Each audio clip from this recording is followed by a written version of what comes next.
Hi friends, be sure to stay tuned for a spicy giveaway. Hi, my name's Mackenzie, and fun fact about me, I have looked into the face of pure evil. I was at the airport last summer and I felt a presence. It was ominous and it was dark, and it was coming from the security line. I looked up and I see the back of a blonde head that was sucking all of the energy out of the room like a vacuum, and my first thought was, that looks like Zach Affleck, because I had just recently posted a video about Secret Lives of Mormon Wives, and I had looked at that sales bro ass haircut more times than I could count. And then he turns his big head to the side, and it is indeed Zach Affleck. And then I saw his beautiful wife Jen and their cute as crap kids, and after we passed them, I asked my sister if she was proud of me for playing it cool, and she says, "Oh, that was playing it cool." I didn't say anything to them, but I was scream whispering, being like, "Hey, do you know who that is?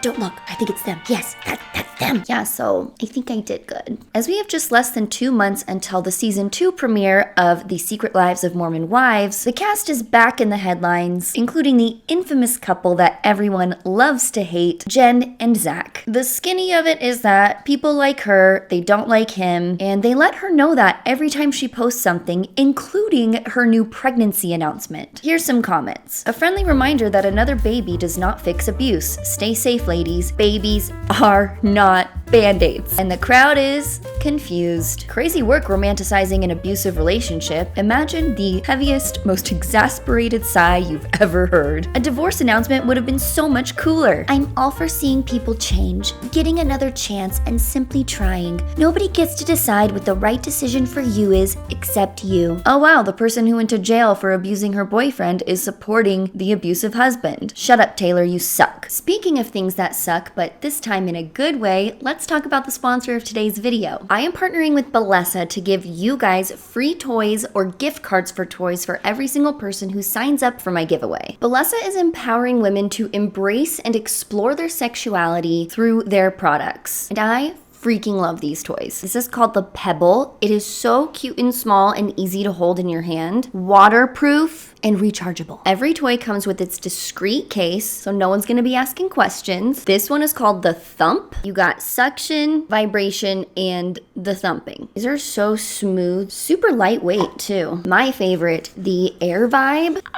I'm just obsessed with the red and gold. Super small and compact, silent, but deadly. Even in the privacy of your own bedroom, you're always afraid someone's gonna hear you. Trust me, they won't. All of these products are super intuitive and easy to use, so if you are still breaking out of that shameful purity culture about your sexuality, you absolutely have to try these. They know what you want, even if you don't. Every single person who clicks on the link in my description and enters the giveaway will receive a free toy or a free gift card for a toy. Thank you so much again to Bellesa for sponsoring this video, and let's get back to it. And Jen leaves these comments on, which honestly I respect. I would simply delete all traces of me ever existing on the internet if people kept telling me how much they hated my husband, because it is like this on every single post where she even mentions him. I'm not saying it's without merit, we will get into all that, but you have to be very confident to continue to exist online when you are facing this kind of scrutiny. This all started with the premiere of their hit show, The Secret Lives of Mormon Wives. We were introduced to 8 women and their respective partners, and like I said before, I would have bet money on Taylor Frankie Paul coming out as the villain, and yet she came out on top as a fan favorite, which I've said too many words about. Y'all know how I feel, and if you don't, you can watch my previous videos in my Slumwa playlist. But instead, Whitney Leavitt was presented on a platter as the season's villain, tied with Jen's husband, Zach Affleck. And like any reality show with the word wives in the title, the boyfriends and husbands are shown periodically, but they are not the stars of the show. Yet despite getting so little airtime, Zach managed to use every second of it to make him deeply unlikable. The first instance that viewers were able to tell something was amiss was the baby blessing drama.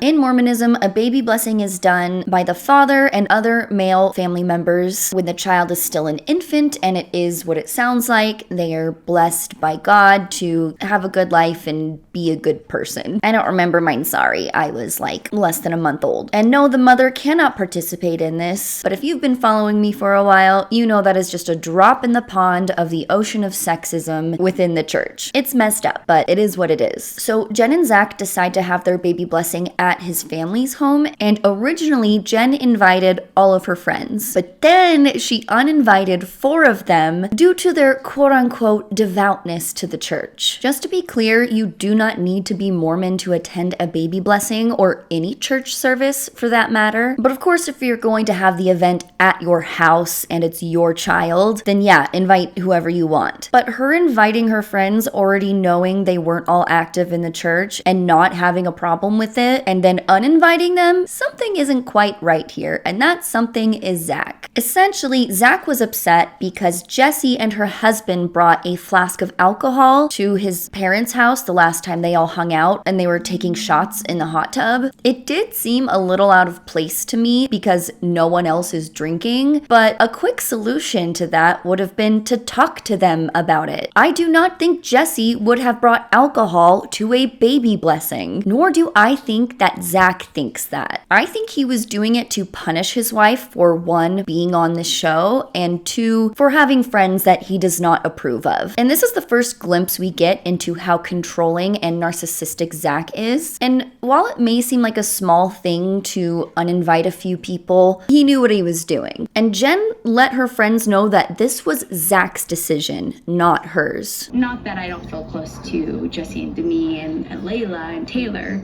but Zach thinks that they're not as strong in the church. They aren't living as faithful as me. It didn't make sense for me to invite them to such a sacred event. He absolutely was sending a message that he thinks he is too good for them, and him being a hypocritical piece of shite will continue to be a pattern. The climax of Zach's douchebaggery would occur on the final episodes of the show, which took a very dark turn. It went from, her husband's kind of a dick, to, I think she might be in danger. Essentially, they all go on a fun girls trip to Vegas, except 2 of the men decide that they're coming with them, and these 2 men are Dakota and Zach. Zach's excuse was he wanted to play poker. Jen promises him a bankroll of $2,500, and he promises that if he loses it all in Vegas, he will not gamble the rest of the year, which is a weird promise to make, and it will come up again later. When she asks him what he thinks if they went to a Magic Mike type of show, he says this. Being divorced and taking care of 2 kids would be kind of tough, so I guess you make the decision. So he is allowed to spend her hard-earned money because in this show we learn that she is the breadwinner and has been supporting him through school, and that she just needs to be okay with that. But if she so much as looks in the same direction as another man's nipple, he will divorce her. And if you think it was just a very unfunny joke, it wasn't. It wasn't a joke. So while they're in Vegas, Jessie plans for them all to go to Chippendales as a surprise, which she had already predicted that some of the husbands wouldn't be happy about. And if she's already having those thoughts, she probably shouldn't be blindsiding them with it. It all also could have been completely staged by production because this is a reality show, but either way, the husband's reactions seems pretty legit, and I just don't think they're that good of actors. Jen is the most stressed from the get-go, immediately freaking out about what Zach's gonna think, which she already knows because he told her to her face. So when they get there and they meet the dancers before the show, she's looking at the ground, not making eye contact, but it's hard to tell if she is personally uncomfortable with it or is only acting awkward because of her husband. I think if Zach's reaction had been different and he said, yeah, that sounds fun, have a good time, she would have been way more relaxed, and I think she would have had a lot of fun. And no one is pressuring her to do anything. No one is calling her out until she starts voicing how uncomfortable she is. She basically starts berating them for even taking a picture with them because it looks bad. Girlie, did you know the entire show was being filmed? Did she forget that part? She's like, I just don't want to be associated with them. You've been associated with them the second you stepped into the building. What are you talking about? Secondly, her obsession with her image is so deeply Mormon and is amplified by her husband Zach, because Mormons sure do care about appearances. Oh boy, there's a scripture that says, avoid the appearance of evil, which I always thought was really contradictory to other scriptures that says, thou shalt not judge. So shouldn't it be on the judger not to judge and not on you to not look like you're doing something worth judging? So Jen starts saying that it goes against everything that they stand for as Mormons. Need I remind you, Zach is currently gambling in a casino proudly. He was really excited to do that, and she didn't shame him for it at all. But Mormons are definitely discouraged from gambling. Don't ask me what level of sin it is now. It used to be really high up on the list, but I think it's gone down a bit. And I'm from Las Vegas, so many of the prominent members of my wards and stakes worked in the industry and owned casinos. So locally, it wasn't the biggest deal, but I do know that we were taught to avoid it because it could turn into a addiction. But Jen is very worried about what the church thinks, and more importantly, is most worried about Zach. So Jen already feels like she's sinning even though she hasn't done a goddamn thing. She's just sitting there having a mental spiral of shame and guilt because of the company she is in and the perceived sins happening around her. While Zach is having a great time actually sinning and doesn't feel shamed about it whatsoever. It's all very cherry-picky of Mormon doctrine of her to care about what's proper and not proper for a Mormon to do, but it is also indicative of the very real fear she has of her husband. She texts Zach where she is, and then the real meltdown begins. He loses his shit. We hear her trying to calm him down, saying, don't worry, nothing is happening, I didn't even know we were coming here. And then she breaks all of our hearts when she says this. Can you just stop for a second and just think of me as a person and my character? Think about me, please. I don't want to be married to me if I do stuff. If you have to beg your spouse to see you as a human being, there is no context into which that is okay. And we don't have to wait long to figure out what exactly he was saying to her as Jen tells her friends that he didn't want to be married to her anymore, that he was done with her, and we see text messages later that are so vile and go beyond just being mad at your spouse. Like, he is having a full breakdown. And Jen confirms that it's not just about the Chippendales, but it goes deeper than that. She says, quote, me being a part of this group of girls is a lot for him, and I think this just crossed the line. So let me translate that. Zach probably didn't want her to do this show because of Taylor Frankie Paul being in it and being associated with the swinging and the partying and things that Jen did not participate in, but he didn't want people thinking less of him and his upstanding Mormon family because of it, but he was convinced somehow to do it. I'm guessing the paycheck was a big part of that. They probably told him some bullshit about being able to share his faith, and I always think it's very funny when people feel bamboozled by producers. Yeah, those people are not your friends. They are trying to make good television. And everything he's saying to her is just representing such a deep lack of trust in his wife, which is actually just showing his insecurities as a man. He knows she deserves better, and this is him lashing out at her exercising even a smidgen of independence. He's scared, basically. And he should be. So 3 of the women leave the show before it starts: Taylor, Michaela, and Jen. Now, Zach is still blowing up Jen's phone with text messages, and the things he's saying to her are just continuously getting worse. And the camera crew is able to grab a shot of a couple of texts, God bless them, and here's one from Zach. It says, seriously, I don't want to hear one more time about your heart. Start taking accountability for your actions and the situations you put yourself in. You're a grown woman. He spelled that wrong. It's with an apostrophe. Doesn't matter your intention. You were there, and that's the image you portray of yourself, family, church, etc. Everyone you represent with this platform. Why does she, as a singular individual, represent a religion full of 14 million people? He really doesn't like the idea of her being her own person, does he? And what about you, Zach? How are you representing the church when you are also at a casino gambling your wife's money away? He continues, the fact that you would have to ask me is retarded. Nice. Color me not shocked that a Mormon boy would use a slur. It is the most predictable part of this entire conversation. Would you ever find Katie asking Kyle that? No, because she respects her own values and her husband and would never put herself in that situation. The fact we are even having this conversation is sad, especially after everything with the temple. No idea what he's referring to, not sure if they shared a spiritual experience together at the temple or if they had a fight at the temple. The latter is more the likely one. And the next paragraph is slightly covered by her shoulder, but he calls her dumb and says something about her being a worthy temple recommend holder. Jen's friends are still confused at the extreme reaction Zach is having, as are we all, and they tell her how gross and abnormal he is being. Demi even gets to read the text messages that Zach sent her, and she relays them to the other women that he called her disgusting, said he doesn't love her anymore,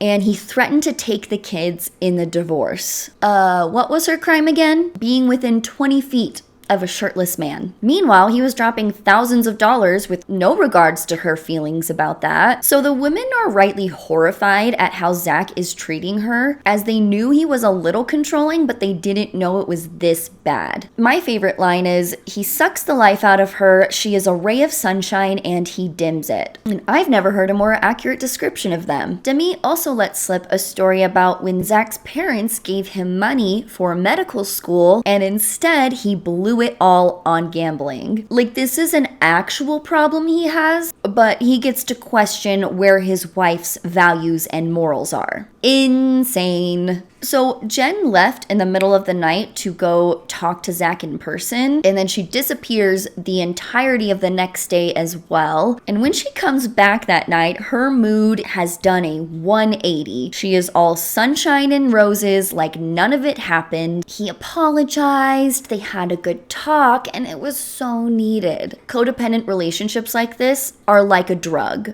Literally, there have been studies. The chaos of the extreme highs and the low lows is actually addictive to your brain. The rush of making up and getting back together is another hit. They almost need it to get really bad again so that it can get really good again. Jen also kind of confirmed this and says that these episodes with him happen every few months. She said that his narcissistic tendencies will come out, but that leaving him isn't an option because who's to say that wouldn't happen in the next marriage?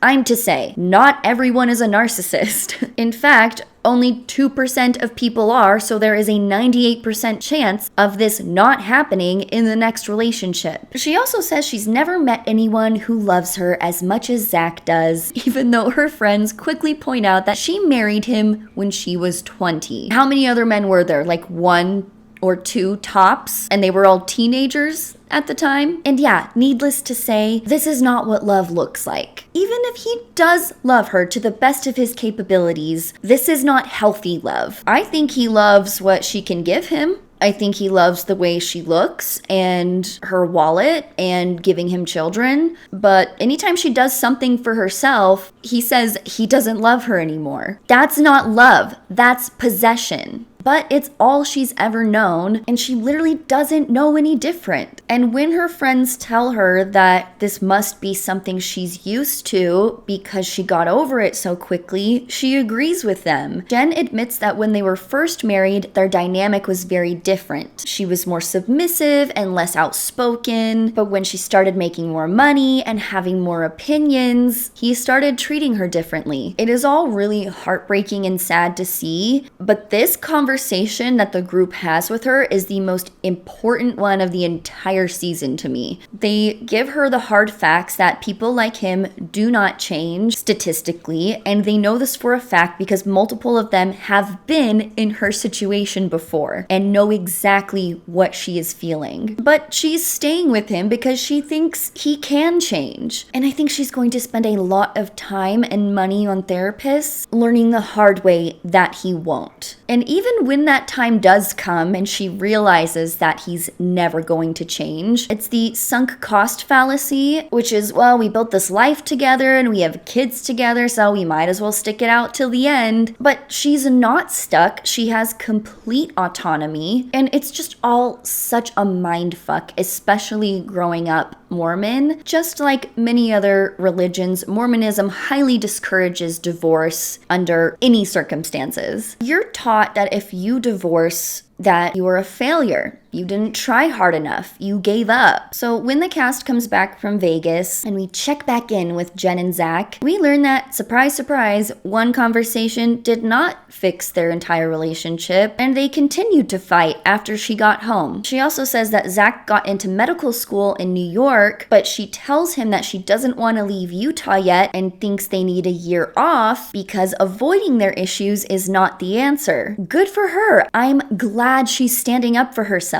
So what was the compromise? Oh, they did what Zach wanted to do. They didn't take a break and they moved to New York. Way to stick it to him, Jen. He's definitely on the track to becoming a completely different person. She says he knows I'll leave him if he keeps treating me like this, but it hasn't happened the last 47 times, so the gambling odds are in his favor. Are we all clear as to why her comment section looks the way it does now? Ever since the show aired, Jen has all but vanished from social media and she took a very long break, but she is starting to slowly post again, and she says that everything's hunky-dory and people just don't understand her relationship. In a People magazine article published a month ago, Jen said, "Season 1 took a toll not only on my marriage but also on my mental health. There were many dark days. There's so much more to our story than people realize. While I'm not sharing all the details online, it's been essential for our relationship and mental health to keep our journey private until we're ready to talk about it." I think it is very odd when people sign up for a reality show and then beg for privacy. Like, what did you think was going to happen? But she said we'll get to see more of her journey on season 2, which airs on May 15th. And I'm excited for the show to come back, but I am not excited to see fucking Daemon Targaryen again on my screen. I am pretty surprised that Jen and Zach agreed to do the show again. It's probably a contractual thing, but Zach's family was completely trashing the show and blamed Hulu for the fake manufactured representation of him. His brother, AJ, even blames his wife. Still, after seeing all of that, Zach's mom, Crystal, also said that Hulu is in the business of destroying marriages and families. I didn't know that Hulu called Jen a slur and degraded her for hours and spent their school tuition on a gambling addiction. My bad. And there are clips circulating from the next season that Zach and Jen make a cameo at a Chippendale show, which is just the most blatant form of damage control I have ever seen. You showed your ass, Zach. No one is buying your bullshit anymore. I don't know. It's complicated. You have kids. And I do think it is the religious indoctrination, and she wants to have the happy ever after that her religion has promised her. But I guess we'll see how the next season plays out. Thank you guys for watching. If you liked this video, go ahead and subscribe. If you didn't like this video, go ahead and subscribe. Say goodbye to Trixie and Rexy. And Zach, if I see you again in public, I won't hesitate. That's a joke.